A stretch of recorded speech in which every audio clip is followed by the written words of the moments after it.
مدینہ پاک چھوڑنا پڑا۔ ذرا چشم تصور سے اس درد کو، اس کرب کو، اس اذیت کو محسوس کیجئے کہ جس درد کو، جس کرب کو، جس اذیت کو امام علی مقام، امام حسین علیہ السلام، ان کے رفقا اور گھرانہ اہل بیت کے افراد کے ساتھ برداشت کر رہے ہیں۔ کہ کوئی تصور کر سکتا ہے کہ کائنات کے تاجور کے نواسے، کائنات کے تاجور کے دین کو بچانے اور مدینہ پاک کی حرمت کو برقرار رکھنے کے لیے اس سفر کا آغاز کر رہے ہیں، جس سفر کی ہر منزل عظیمتوں کا پتہ دیتی ہے اور جس کا انجام کچھ اور نہیں سوائے کرب و بلا کے۔ یعنی آج کی ہجرت صرف ہجرت نہیں ناظرین، آج کا سفر صرف سفر نہیں ہے، بلکہ یہ وہ سفر ہے جو ان نفوسان قدسیہ کے لیے اس سفر کربلا کا نقطہ آغاز بننے جا رہا ہے، جہاں آل رسول صلی اللہ علیہ وآلہ وسلم کو اور ان کے رفقا کو مکمل طور پہ شہید بھی کر دیا جائے گا اور ان کے مبارک جسمان اطہر کو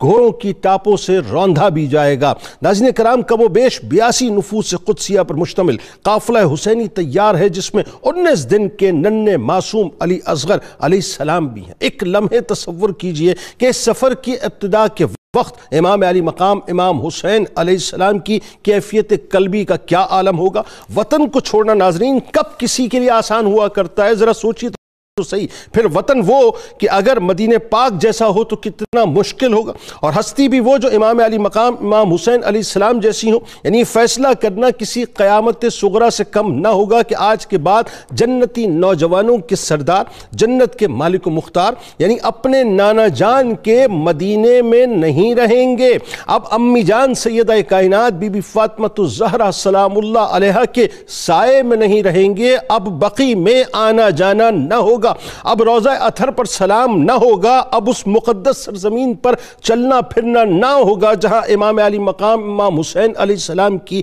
ولادت ہوئی، اب اس مقدس سرزمین کی تجلیات نگاہوں سے اوجھل ہوں گی جہاں بچپن کے نورانی ایام خیر الانام کے سائے میں گزرے ہیں، اب اس مقدس سرزمین کی گلیاں نگاہوں کے سامنے نہ ہوں گی جن گلیوں نے نانا اور نواسے کا حسین، خوبصورت اور انوکھا پیار دیکھ رکھا تھا۔ جوانی کی بہاریں بھی یہی مقدس سرزمین دیکھتی رہی ناظرین، اور اس پر شاہد رہی۔ بزرگوں کی یادیں بھی اسی مقدس سرزمین سے وابستہ ہیں، اور یہی وہ مقدس سرزمین ہے جہاں بزرگوں کے مزارات بھی موجود ہیں۔ لہٰذا اس وطن کو، اس مقدس سرزمین کو چھوڑنا واقعتاً کسی قیامت سے کم نہ تھا۔ اور آج کی رات سیدنا امام حسین علیہ السلام نے اپنے نانا جان سرور دو جہاں صلی اللہ علیہ وآلہ وسلم کی روضہ اقدس، اپنی والدہ محترمہ سیدہ کائنات طیبہ طاہرہ سلام اللہ علیہا، اور اپنے برادر مکرم سیدنا امام حسن علیہ السلام امہات المومنین مکینان جنت البقیع کی بارگاہ میں کن کیفیات کے ساتھ سلام پیش کیا ہوگا۔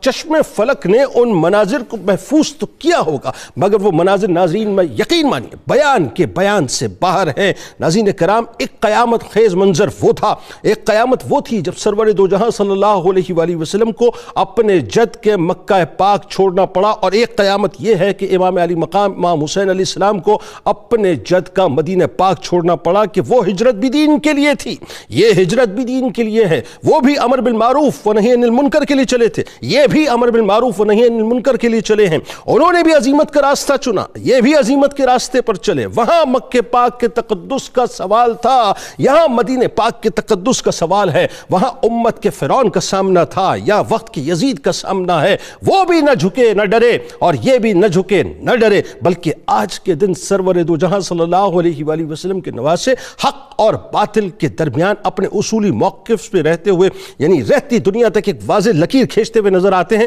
اور یزیدیت پر یہ واضح کرتے ہوئے نظر آتے ہیں کہ مجھ جیسا شخص کبھی بھی اس یزید جیسے کی بیعت نہیں کر سکتا۔ آج کے دن امام علی مقام امام حسین علیہ السلام نے یہ واضح کر دیا کہ اصولوں پر کبھی بھی کسی بھی حال میں سودے بازی نہیں ہو سکتی، اور آج کے دن امام علی مقام نے یہ بھی واضح کر دیا کہ حق حق ہے، باطل باطل ہے، حق کو باطل کے ساتھ کبھی ملایا نہ جا سکتے۔ اور آج کے دن اپنے بھائی محمد بن حنفیہ رضی اللہ تعالیٰ عنہ کے ذریعے رہتی دنیا تک یہ اعلان بھی کر دیا کہ میرا نکلنا امر بالمعروف و نہی عن المنکر کے لیے ہے، یعنی فرزند حیدر کرار سیدنا امام حسین علیہ السلام نے ببانگ دہل یہ بتلا دیا کہ قیامت تک کوئی حسینی فطرت کسی یزید کی بیعت و اطاعت نہیں کر سکتا۔ یہی وہ لکیر ہے جس نے حق و باطل کو مکمل طور پہ جدا کر دیا۔ لہٰذا آج کے دن امام علی مقام امام حسین علیہ السلام امت کی اصلاح کی غرض سے عظیمت کا راستہ اختیار کر کے مدینہ پاک کی حرمت کو بچا کر نانا جان کے دین کو بچانے کی خاطر یزیدی نظام کے خلاف آواز کو بلند کر کے اپنے فرزندوں، اپنے بھائیوں، اپنی بہنوں، اپنے بھتیجوں اور بھانجوں اور اپنے اصحاب کے ساتھ